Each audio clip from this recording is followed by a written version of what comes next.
अस्सलाम वालेकुम my YouTube family. तो कैसे हो आप सब? उम्मीद करती हूँ कि आप सब खैरियत से होगे, अपने घरों में बिल्कुल सेफ़ होगे। तो आप लोग सोच रहे होगे कि मैं क्या कर रही हूँ, तो ये इफ्तारी का काम वगैरह सब हो गया था। इफ्तारी भी हो गई थी हमारी एकदम अच्छे से और घर का सारा काम भी हो गया था और मेरे पैरों में इतना ज़्यादा दर्द हो रहा था, जो पैर की एड़ी है उसमें इतना ज़्यादा दर्द हो रहा था। तो फिर मैंने सोचा क्यों ना थोड़ा पैरों को रिलैक्स किया जाए। तो यहाँ पर मैंने एक बकेट में गर्म पानी ले लिया और गर्म पानी के अंदर थोड़ा-सा बेकिंग सोडा, एक शैम्पू और नींबू डालकर जितना आप बर्दाश्त कर सको उतना गर्म पानी लेना है। बट यहाँ पे मुझे इतना ज़्यादा गर्म लग रहा था, तो फिर मैंने इसमें थोड़ा और ठंडा पानी ऐड किया था। 1 मग जितना ठंडा पानी ऐड किया था। इससे क्या होता है कि आपके पैर भी एकदम अच्छे से क्लीन हो जाते हैं और एकदम पैरों में रिलैक्स हो जाता है। तो बस यहाँ पर मैं यही लेकर बैठ गई थी कि इससे पैर भी एकदम अच्छे से हो जाएँगे। तो मैं आप लोग को आगे दिखाती हूँ कि मेरे पैर भी इतने अच्छे साफ़ हो गए थे और पैरों में जो होता है ना दर्द जो होता है ना, वो पूरा दर्द गायब हो गया था। एकदम पैर रिलैक्स हो गए थे। अगर आप लोग चाहो तो ये ट्रिक कर सकते हो, जब आप लोग को बहुत ज़्यादा थकान हो, तो बस एक बकेट में गर्म पानी लेना है और इस तरह से करना है, तो बहुत रिलैक्स मिलेगा। और अगर करते हो तो कमेंट सेक्शन में मुझे कमेंट कर कर ज़रूर बताना।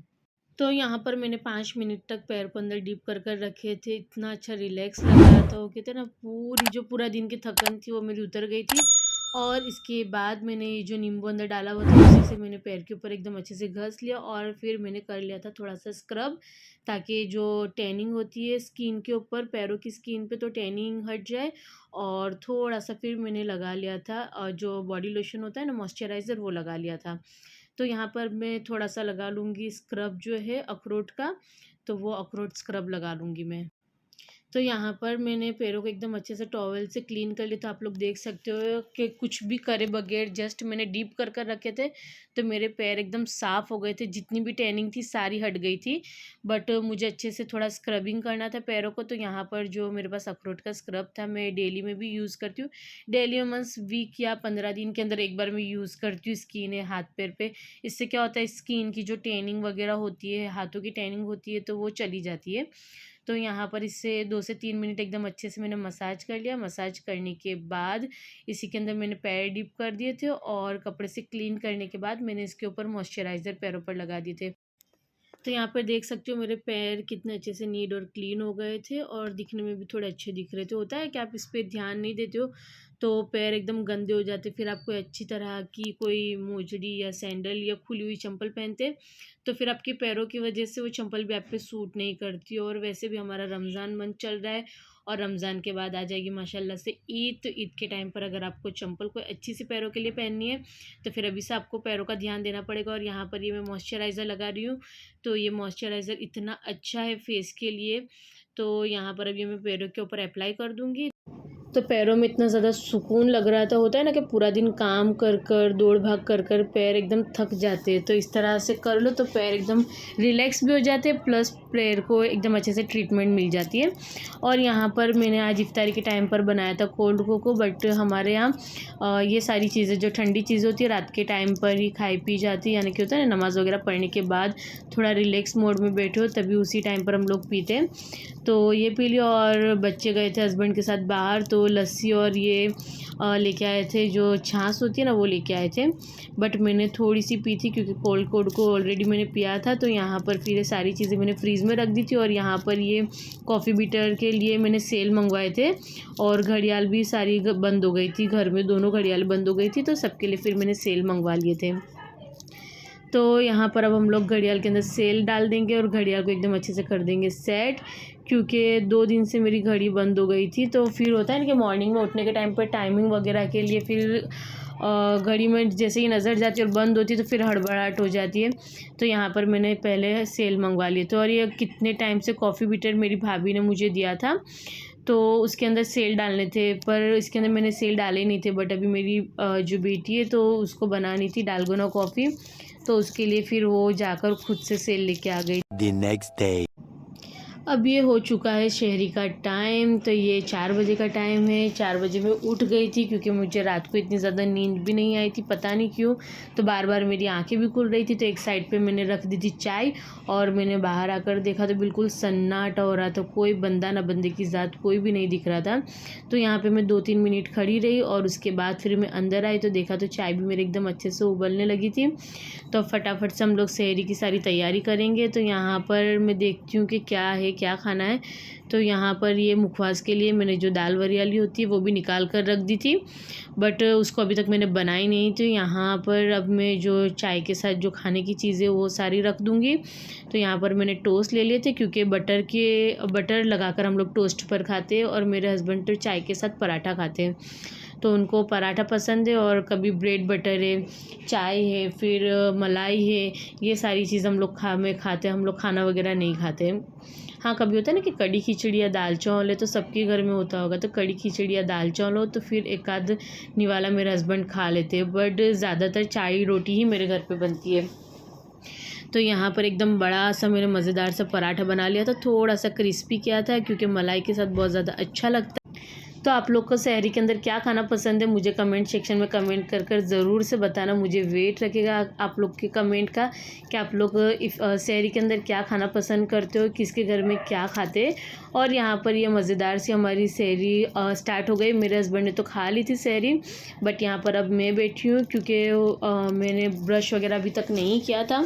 तो ब्रश वगैरह करने के बाद अब मैं फटाफट से सहरी करूँगी, क्योंकि ऑलमोस्ट 5 बज चुके थे। तो यहाँ पर ये मैंने टोस्ट के ऊपर बटर लगा लिया था, और आप लोग एक बार ज़रूर ट्राई करना, इतना मज़े का लगता है चाय के साथ। तो यहाँ पर अब जल्दी जल्दी सहरी करेंगे। सहरी करने के बाद नमाज़ वगैरह पढ़ेंगे, अज़ान होगी तब, और नमाज़ वगैरह पढ़ने के बाद थोड़ी देर में बच्चों के उठने का टाइम हो जाएगा, क्योंकि 5:45 तक मुझे बच्चों को उठाना ही होता है, क्योंकि अभी उनकी एग्ज़ाम चल रही है। तो इसीलिए फिर मैं जल्दी जल्दी सहरी कर फिर उनको उठाऊंगी। उठाकर वो फ्रेश हो गए, वो उनको स्कूल भेजने के बाद फिर मैं थोड़ा अच्छे से रिलैक्स करके आराम करूंगी, क्योंकि फिर तब तक मैं जो घर का थोड़ा बहुत काम होता है वो फिनिश कर देती हूँ। फिर होता है ना कि आपको 2-3 घंटा सोना, तो अब आप बिना टेंशन के रिलैक्स होकर सो सकते हो।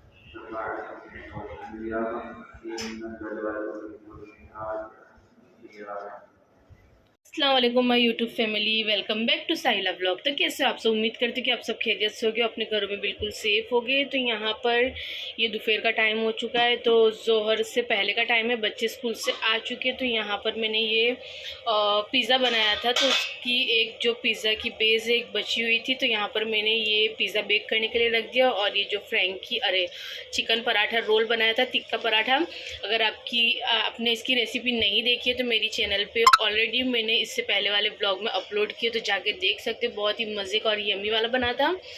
और यहाँ पर ये मैंने कल चने की दाल के थोड़े से भजिए बनाए थे, तो उसकी बैटर पड़ी हुई है, तो फिर सोचा कि ये भी बच्चों को भी बनाकर दे देती हूँ। और आज शाम को बन रही है मज़ेदार सी रेसिपी। तो यहाँ पर मैं जो सुरती आलू पूरी है वो बनाने वाली हूँ। तो यहाँ पर ये जो सूखे वाले मटर होते हैं, तो उसको मैंने भिगोने के लिए रख दिए। तो मैं 5 से 6 घंटे इसको ऑलमोस्ट भिगो कर रखूँगी, और इसका हम लोग बनाएंगे रगड़ा। और यहाँ पर मैं पूरी की प्रिपरेशन कर रही हूँ, क्योंकि जो पूरी वो थोड़ी जल्दी बनानी होगी, क्योंकि अगर जल्दी नहीं बनाएंगे तो इफ्तारी के टाइम पे बहुत ज़्यादा लेट हो जाएगा। क्योंकि एक चीज़ नहीं बनानी होती, 2 से 3 चीज़ें बनानी होती है। तो बच्चों को सबसे पहले खाना वगैरह दे देते और उसके बाद करते दूसरा काम। तो ये जस्ट मैंने अभी पिज़्ज़ा बनाया, इसके ऊपर कोई वेजेस नहीं डाली, क्योंकि मेरे बच्चे ना वेज वगैरह सब निकाल कर साइड पर कर देते हैं। तो यहाँ पर बच्चों को मैंने खाना वगैरह दे दिया था। अब मैं आलू पूरी का जो पूरी है उसका डो बनाऊंगी, क्योंकि उसको डो बनाकर मुझे सेट करने रखना है। और पूरियाँ मुझे अभी दोपहर के टाइम पर बना लेनी है, क्योंकि शाम को ये बहुत ज़्यादा लेट हो जाएगा। तो यहाँ पे मैंने टेस्ट के हिसाब से नमक डाल दिया था, और 2 स्पून जितना, यानी कि 2 पल्ली जितना तेल डाल दिया था। तो मैं तो ये जो हम लोग के घर में पहले से इसी से हम लोग तेल यूज़ करते हैं, तो मैंने इसे 2 भर के डाल दी थी। तो आप लोग स्पून के मेज़रमेंट लेते हो तो स्पून से डाल देना। और यहाँ पर बहुत ज़्यादा सॉफ्ट भी नहीं और बहुत ज़्यादा कड़क भी नहीं, उस हिसाब से हमें पूरी का आटा गूंदना है। तो ये खाने में इतनी मज़े की लगती है। तो आप ये आलू पूरी अगर खाइए तो मुझे कमेंट करना, और अगर नहीं खाइए तो मैं आप लोग को आज बता रही हूँ, तो ट्राई करना। एकदम यमी वाला। और ये जो तिक्का रोल था, इसको भी मैंने एकदम अच्छे से गर्म कर लिया। और यहाँ पर ये थोड़े से जो भज्जी का बैटर मेरे पास पड़ा हुआ था, तो ये भी सारा तो बस मैं बच्चों को खाने के लिए दे दूँगी। और यहाँ पर ये मैं आटा गूँध रही थी, तो थोड़ा थोड़ा पानी डालकर इस तरह से एकदम सॉफ्ट भी नहीं और एकदम कड़क भी नहीं, उस हिसाब से आटा गूँधना है। और आटा गूँध के इसको रेस्ट करने के लिए रख देंगे 8 से 10 मिनट के लिए, ताकि एकदम अच्छे से सेट हो जाए आटा। तो चलिए बच्चों को दे देते हैं, क्योंकि उनको बहुत ज़्यादा भूख लगी है।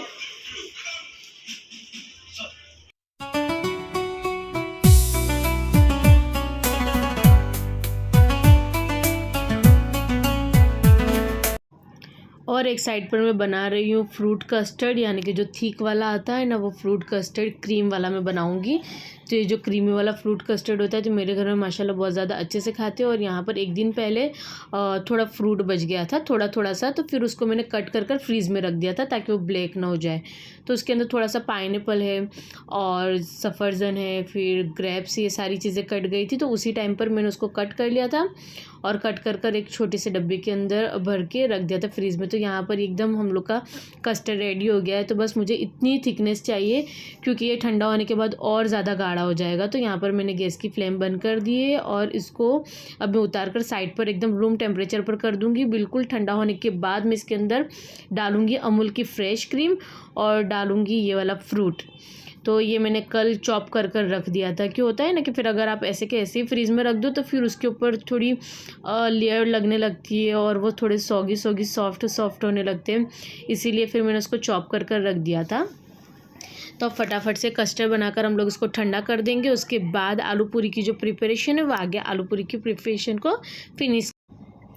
अब यहाँ पर मैं बताती चलूँ कि यहाँ पर ये आटा जो मैंने गूँध कर रखा था एकदम अच्छे से सॉफ्ट हो गया है और इतना मुलायम हो गया था। होता है ना, कभी भी गेहूँ का आटा है या मैदे का, कोई भी आटे को आप तुरंत बनाकर यूज़ में लोगे तो उससे इतनी ज़्यादा अच्छी रोटी पूरी कभी नहीं बनेगी। तो उसको हमेशा 10 से 15 मिनट के लिए सेट कर कर रखना है, तो उससे आपकी चीज़ बहुत ज़्यादा अच्छी बनती है। अब यहाँ पर अब मैंने इसको रूम टेम्परेचर पर ठंडा करने रख दिया था। अब इसके अंदर थोड़ा ठंडा होने के बाद में ये जो चिल्ड वाली अमूल की क्रीम है मैंने फ्रीज़ में रख दी थी। तो ये जो क्रीम है फ्रेश क्रीम, वो इसमें ऐड करूँगी। इससे इसका टेस्ट इतना ज़्यादा मज़े का आता है। अगर आप लोग नहीं करते तो एक बार थोड़ी सी डालकर ज़रूर ट्राई करना। अगर आप लोग को टेस्ट अच्छा लगता है तो कमेंट के अंदर मुझे कमेंट कर कर बताना कि आप लोग ने इसको ट्राई किया है। तो यहाँ पर मैंने डाल दिया अमूल की फ्रेश क्रीम। तो यहाँ पर मैंने 1 से 2 स्पून जितनी डाली थी, ज़्यादा भी नहीं डाली थी। अगर आपके पास हो तो डालना, तो इसका टेस्ट अच्छा लगता है। तो यहाँ पर ये इसका जो लिक्विडी जो दूध था वो पहले तो अंदर आ गया था और मैंने थोड़ी सी इसमें अमूल की फ्रेश क्रीम डाली थी। बस ये आप लोग देख सकते हो 1 से 2 स्पून ही डाली थी मैंने, और इसको एकदम अच्छे से मिक्स कर लेंगे। तो मैंने इसको कस्टर्ड को ठंडा करने के बाद डाला, ये गरम गरम के अंदर बिल्कुल भी नहीं डाला। और ये रूम टेम्परेचर आ गया तो उसके बाद डालने के बाद मैंने डाल दिया था थोड़ा सा फ्रूट जो कट कर कर। और ऐसे ही चीकू जो है वो चीकू मैंने फ्रेश डाले थे, क्योंकि मेरे पास एक दिन पहले चीकू नहीं थे, बट ये बना रही थी उसी टाइम पे फ्रूट वाला आ गया लारी लेकर, तो मैंने फिर फ्रेश चीकू ले लिए थे और एक चीकू भी कट कर कर डाल दिया था। और ये वाला जो डेज़र्ट है इतना सिंपल है कि ये बिगिनर जो लड़कियां हैं, न्यू किचन के अंदर काम करना सीख रही है, वो भी एकदम इजीली बना सकती है। मतलब टेस्ट भी इतना अच्छा लगेगा और उनको ये चीज़ बनाएगी तो बनाने में मज़ा आएगा और खाने में तो ऑलवेजली सबको ही मज़ा आएगा। तो इतना मज़े का लगता है, कोई भी आराम से इजीली बना सकता है। तो आप लोग ज़रूर ट्राई करना। और मेरे ख्याल से सबके घर में रमज़ान के अंदर तो बनता ही होगा और गर्मियों के सीज़न में तो बनता ही होगा, क्योंकि होता है ना कि रात के टाइम पे कुछ ना कुछ खाना खाने के बाद कुछ मीठा चाहिए होता है या कुछ ठंडा ठंडा चाहिए होता है। तो ज़्यादातर लोग इस तरह से फ्रूट कस्टर्ड है, फालूदा है, कुछ कोल्ड ड्रिंक्स है या पानी वाले शरबत है, उस तरह की चीज़ें प्रेफर करते हैं। तो हम लोग भी बस इसी तरह से सारा कुछ, हम लोग के घर में भी यही सारी कुछ सिस्टम चलती है। तो यहाँ पर ये मैंने ज़्यादा से बना के रख लिया था ताकि 1 से 2 दिन चल जाए, बट मेरे घर में ये माशाल्लाह से 2 दिन तो इनफ है, 2 दिन भी नहीं चलता। होता है ना कि जब जब बच्चों को दिल करता है निकाल कर खाते रहते, और मेरे बच्चे इस तरह से फ्रूट भी खा लेते कि अगर मैं वैसे ही फ्रूट काट कर रखूँगी तो बच्चे जल्दी नहीं खाएंगे, बट इस तरह से सारे फ्रूट खाने में भी आ जाते हैं। तो एक बेनिफिट ये चीज़ का है। और यहाँ पर मैंने 1 से 2 ड्रॉप डाल दिए थे वैनिला एसेंस के, तो इससे थोड़ा इसका टेस्ट जो इन्हेंस होकर आता है, यानी कि लगता है कोई वैनिला फ्लेवर की चीज़ खा रहे, तो बस मैंने 1 से 2 ड्रॉप ही डाले थे। तो चलिए अब चलते हैं हमारी आलू पूरी की तरफ। ये तो बनकर रेडी हो गया है, ठंडा भी हो गया। अब इसको हम लोग रख देंगे फ्रीज़ के अंदर फटाफट से, क्योंकि यहाँ पर ऑलमोस्ट 3 से सवा 3 बज चुके थे। अभी तक मुझे पूरियाँ भी बनानी थी, तो जल्दी जल्दी पूरी वगैरह बनाएंगे। पूरी वगैरह बनाने के बाद फिर मुझे रगड़ा वगैरह बनाना है, चटनी बनानी है, तो और इफ्तारी की दूसरी भी सारी चीज़ें बनानी है। गूंद कर रख दिया था मैदे का आटा पूरी बनाने के लिए, तो एकदम अच्छे से सेट हो चुका है और बिल्कुल एकदम मस्त हो चुका है। तब यहाँ पर अब हम लोग इसकी पूरियाँ छोटी छोटी बना लेंगे और उसको ऑयल के अंदर फ्राई कर लेंगे। कच्ची पक्की पूरी फ्राई करनी है, ज़्यादा बिल्कुल एकदम लाल भी नहीं करनी और एकदम कच्ची भी नहीं रखनी है। यानी कि मैं आप लोग को सैंपल के तरीके से दिखा देती हूँ, क्योंकि मैं ज़्यादा तो नहीं बता पाऊँगी। तो यहाँ पर अब मैं फटाफट से थोड़ी पूरी बेल कर आप लोग को दिखा देती हूँ। यहाँ पर मैं जो मेरी पतली उस हिसाब से एक पेड़ा ले लूँगी। पेड़े से एकदम पतली थिकनेस वाली रोटी बना लूँगी, बिल्कुल पतली बनानी है। और ग्लास से मैं पूरियाँ बना लूँगी उससे, क्योंकि जो पतली रोटी है उसके ऊपर मैं ग्लास से प्रेस कर कर पूरी बना लूँगी। और यहाँ पर 2 ग्लास है, तो ये वाला ग्लास का साइज़ थोड़ा बड़ा लग रहा था, तो ये वाला थोड़ा स्मॉल साइज़ में था। तो यहाँ पर अब मैं फटाफट से पूरियाँ बना लूँगी। तो होता है ना कि एकदम इक्वल शेप के अंदर एकदम बिल्कुल सही-सही से पूरी बनती है। फिर वो खुद से एक-एक बनाने जाओगे तो टाइम भी बहुत ज़्यादा लगेगा। तो मैं तो ये मानती हूँ कि एक बड़ी-सी पतली रोटी बना दो और फटाफट से उसको ग्लास की हेल्प से इस तरह से बना लो, तो पूरी भी एकदम इक्वल शेप के अंदर हो जाएगी। तो यहाँ पर मैं साइडों की कोर निकाल दूँगी जल्दी-जल्दी से, और जो हमारी जो पूरियाँ हैं उसको एक प्लेट के अंदर निकाल कर साइड पर कर दूँगी। तो इसी तरह से मैं ये जितना भी आटा है उसकी सारी आटे की पूरी बना लूँगी। तो यहाँ पर इसके बाद मैं एक बड़ा सा जो थाल होता है ना, वो थाल के ऊपर इसको ट्रांसफ़र कर दूँगी, क्योंकि छोटी-छोटी पतली के ऊपर मैं कितनी पूरी बना सकती हूँ। तो इसीलिए फिर मुझे ईज़ी लगता है। ये तो आप लोग को दिखाने के लिए मैंने छोटी पतली ली थी। अगर हो सके तो एक बड़े से थाल पर बड़ी-सी पतली रोटी बना लो और उसको ग्लास की हेल्प से इस तरह से छोटी-छोटी पूरियाँ बना लो। तो ये मैंने 250 मैदे की बनाई थी। तो इतनी इनफ हो जाती है और आप पेट भर के भी खा सकते हो, और बाहर महंगी भी पड़ती है, और घर में आप 250 आटे के अंदर बहुत ज़्यादा अच्छे से बना लेते हो। तो यहाँ पर ये मैं दूसरी बार बना रही हूँ। तो यहाँ पर देख सकते हो कि मैंने एक बड़े से थाल के ऊपर, यानी जो बड़ा सा खाना खाने का जो होता है शादी वगैरह के अंदर हम लोग जो थाल देखते हैं, तो उस टाइप का मैंने एक बड़ा सा थाल ले लिया और उसके ऊपर इस तरह से मैंने बड़ी पतली रोटी बना ली है।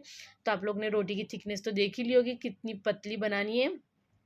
बिल्कुल पतली-पतली नॉर्मल पूरियों की तरह जाड़ी-जाड़ी बिल्कुल भी नहीं बनानी है। तो यहाँ पर सारी पूरियों का बेस मेरा बन चुका है। मैंने इस तरह से पूरियाँ सारी बनाकर प्लेटों पर निकाल लिए, और यहाँ पर मीडियम टेम्परेचर पे ऑयल भी गरम कर लिया। एकदम हाई टेम्परेचर भी नहीं करना और एकदम ठंडा टेम्परेचर भी नहीं करना है। और यहाँ पर अब जल्दी-जल्दी से मैं पूरियाँ तल लूँगी, और यहाँ पर उसके बाद बनाएँगे हम लोग रगड़ा। तो इस तरह का जाली वाला बर्तन ले लिया और उसके ऊपर मैंने जो पेपर नैपकिन होता है वो रख दिया, ताकि एक्स्ट्रा का जो ऑयल है तो वो ऑब्ज़र्व हो जाए। तो अब यहाँ पर अब मेरा तेल ऑलमोस्ट गर्म होने आया है, तो यहाँ पर अब मैं पूरियाँ फ्राई कर लूँगी। तो यहाँ पर ये ऑयल गर्म हुआ है कि नहीं वो चेक करने के लिए मैंने थोड़ा-सा आटा अंदर डालकर देख लिया था, तो ऑयल जो नॉर्मल टेम्परेचर पर गर्म होना चाहिए वो एकदम अच्छे से हो चुका है। तो यहाँ पर अब मैं पूरियाँ डाल दूँगी। पूरी डालने के बाद ये 1 से 2 सेकंड के अंदर ये फूलने लगेगी, और उसको बस इस तरह से व्हाइट-व्हाइट ही डालकर निकाल लेनी है। तो तेल का टेम्परेचर इतना रखना है, एकदम हाई भी नहीं रखना है, ताकि डालने के साथ ही वो एकदम रेड होने लगे। तो यहाँ पर ये थोड़ी तेल वाली पूरी होती है, तो उसको इस तरह से पेपर टॉवल या आपके पास टिश्यू वगैरह जो कुछ भी हो, पेपर हो, तो उसके अंदर निकाल लेना है, ताकि एक्स्ट्रा का ऑयल इसमें ऑब्जर्व हो जाए। और यहाँ पर पूरी एक के ऊपर एक रखने के बाद उसको छोटी कटोरी से प्रेस कर कर उसको दबा देना है। तो इस तरह से हमें छोटे छोटे बंच बनाकर रख देना, और एक डब्बे के अंदर, एयर टाइट डब्बे के अंदर पैक कर कर रख देना। और पूरी इस तरह से बननी है ताकि आप उसको एकदम अच्छे से इस तरह उसका बाइट बनाकर खा सको। ये आप लोगों को मैं दिखा रही हूँ कि बाइट बनाकर खा सको। उसको एकदम क्रंची भी नहीं करनी है, फरसी भी नहीं करनी है, ठीक है। और यहाँ पर ये रगड़े की सारी चीज़ें मैंने कुकर में डाली थी, बट इसकी क्लिप मैं सेव करना भूल गई। मैंने सारी क्लिप ली और उसको फिर सेव करने के बदले मैं एग्ज़िट हो गई। तो अब यहाँ पर मैं बता दूँ कि इस तरह से छोटे-छोटे स्क्वायर के अंदर मैंने आलू लिए, और जो मटर है, मटर को एकदम अच्छे से 5-6 पानी से मैंने वॉश कर लिया था। वॉश कर को कुकर के अंदर सारा ऐसे ही चढ़ा देना है।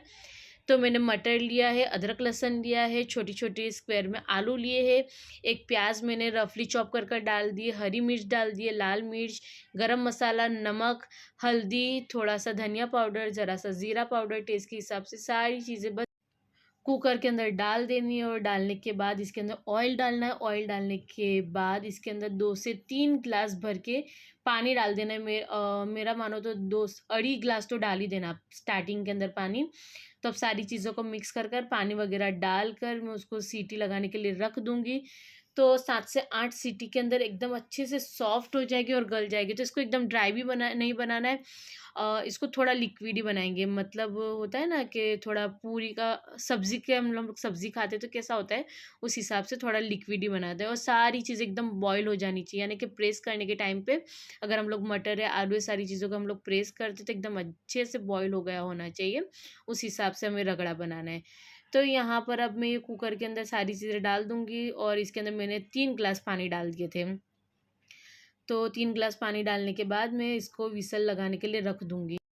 एक साइड पूरी हमारी डन हो गई है, एक साइड रगड़ा बनने के लिए रख दिया है। तो बस ये पूरी और रगड़ा अगर बन जाए तो आपका काम बिल्कुल आसान हो जाता है। और यहाँ पर ये बेबी पोटैटोज़ जो है, तो इसका मैं बनाऊँगी भुंगला बटाटा, क्योंकि इतना ज़्यादा दिल हो रहा था। और होता है ना कि रोज़े में आपको कुछ ना कुछ खाने का दिल करता है। तो यहाँ पर मैं बना रही हूँ भुंगला बटाटा। तो अगर आपको इसकी रेसिपी चाहिए तो मुझे कमेंट सेक्शन में कमेंट कर बताना। तो इतना मज़े का थोड़ा चटपटा सा खट्टा सा बनता है। और हम लोग के यहाँ सूरत में तो इफ्तार के टाइम पे रांदेर बाज़ार के पास है, फिर अडाजन पाटिया जो है, अगर आप लोग सूरत के हो तो मुझे कमेंट सेक्शन में कमेंट कर बताना। तो वहाँ पर जो मेमन कॉलोनी है, तो मेमन लोग वहाँ पर भुंगला बटाटा है, चटपटी है, चना चाट है, रगड़ा है। तो सारी चीज़ों की सीख कबाब, समोसा, फिर होता है ना कि वहाँ पे हमारी सूरत की खमीरी पूरी बहुत ज़्यादा फ़ेमस है। खमीरी पूरी है, फिर खाउसा है, आलू पूरी है, सारी चीज़ों की एकदम अच्छे से बड़ी वाली लाइन लगाकर खड़े रहते हो और सारी चीज़ें इतनी अट्रैक्टिव होती है, देखकर खाने का दिल हो जाए। तो यहाँ पर ये मज़ेदार से एकदम लाल-लाल चटाकेदार मैंने बनाए हैं राई वाले आलू, और उसके साथ मैंने भुंगले जो है उसको तल लिए थे। तो आज हम लोग की जो इफ्तारी है उसके अंदर है भुंगला बटाटा है और आलू पूरी है और क्या-क्या है मैं भूल भी गई हूँ, आप लोग को बताती हूँ आगे क्या-क्या है। और यहाँ पर मैं रगड़ा चेक कर रही हूँ, तो रगड़ा एकदम अच्छे से बॉईल हो चुका है। एक-एक चीज़ को प्रेस करने से एकदम अच्छे से दब रही है और टूट रही है और मैश भी अच्छे से हो रही है। तो आप लोग चेक देख सकते हो कि मैं स्पून से जस्ट दबा रही हूँ, तो एकदम अच्छे से सारी चीज़ें मैश हो रही है। तो यहाँ पर इसके अंदर मैं थोड़ा-सा पानी ऐड कर दूँगी, क्योंकि हमें इतना ज़्यादा ड्राई रगड़ा बिल्कुल भी नहीं रखना है। थोड़ा-सा मैंने आप लोग को बताया ना कि थोड़ा-सा लिक्विड ही रखना है, ताकि हम लोग पूरी के ऊपर अच्छे से रख सकें, उसको प्रेज़ेंट कर सकें। तो यहाँ पे मैंने थोड़ा-सा पानी डालकर उसको गरम कर लिया है और गरम करने के बाद अब हम लोग सर्विंग के टाइम पे मैं आप लोग को बताऊँगी कि किस तरह से उसको सर्विंग करनी है, यानी आलू पूरी को किस तरह से बनाना है। अब मैं जल्दी से बना लूँगी कोकम की चटनी। अब यहाँ पर मैंने थोड़ी-सी कोकम ले ली है, तो इसके बीज निकाल दिए और ये कोकम मैं घर में अवेलेबल रखती हूँ, क्योंकि जो खट्टे-मीठे दाल-भात होते हैं उसके अंदर भी मैं कोकम डालती हूँ और किसी न किसी चीज़ में कोकम की चटनी अच्छी लगती है। और अगर आप ये राई वाला आलू के ऊपर भी ऊपर से कोकम की चटनी डालकर उसको ऐसे आप लोग फ़ोर्क की मदद से खाओगे तो इतना मज़े का लगता है, जो राई वाला बटाटा है वो। तो यहाँ पर मैं जस्ट इसको मैंने 5 से 10 मिनट भिगा दी थी। भिगाने के बाद इसमें थोड़ा-सा नमक डालकर इसको मैं चटनी बना लूँगी। तो जिस पानी में कोकम भिगाई थी, उसी पानी को थोड़ा-थोड़ा डालकर मुझे जितनी लिक्विडी चाहिए होगी उस हिसाब से मैं चटनी बना लूँगी। और हाँ, यहाँ पर थोड़ा-सा कीमे का मसाला बचा हुआ था मेरे पास, चिकन कीमा, तो फिर उसको सोचा कि क्यों वेस्ट किया जाए, तो मैंने एक बना लिया था। ये जो पूरी का आटा बचा हुआ था, थोड़ा-सा लास्ट की जो साइडें रहती है तो उसकी सिंगल-सिंगल पूरी बनाने में थोड़ा कंटाल आता है। तो फिर मैंने सोचा क्यों ना उसका एक बड़ा-सा पराठा बना लिया जाए, तो इफ्तारी के अंदर खाने में भी आ जाएगा। और यहाँ पर मैं आलू के लिए भुंगले भी फ्राई कर रही हूँ। तो ये जो नल्ली कोई बोलता है, कोई भुंगला बोलता है, तो आप लोग क्या बोलते हो मुझे बताना।